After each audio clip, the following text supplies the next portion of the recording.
వైకుంఠ ఏకాదశి సందర్భంగా శ్రీ కరిగిరి వెంకటేశ్వర స్వామి దేవస్థానంలో ప్రాతకాలంలో 4 గంటల నుండి స్వామివారి దివ్య దర్శనంలో వేలాది మంది భక్తులంతా కూడా స్వామిని సేవించుకుంటున్నారు.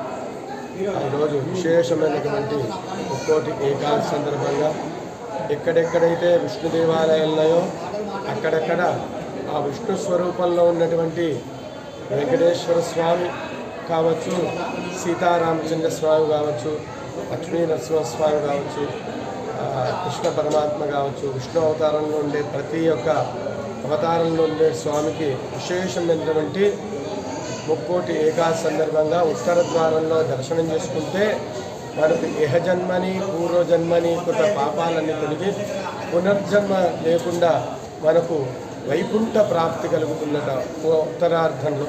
అటువంటి విశేషమైనటువంటి ఈ ఉత్తర ద్వార దర్శనం భక్తులందరి యొక్క మనస్సంకల్పాలు పరిపూర్ణంగా నెరవేరాలని ఆ భూనీలా సమేతస్య వెంకటేశ్వర స్వామి పరిపూర్ణ అనుగ్రహ కృపా కటాక్షాలు భక్తులందరికీ లభించాలని ఆశీర్వదిస్తున్నాం, మంగళాశాసనాలు చేస్తున్నాం.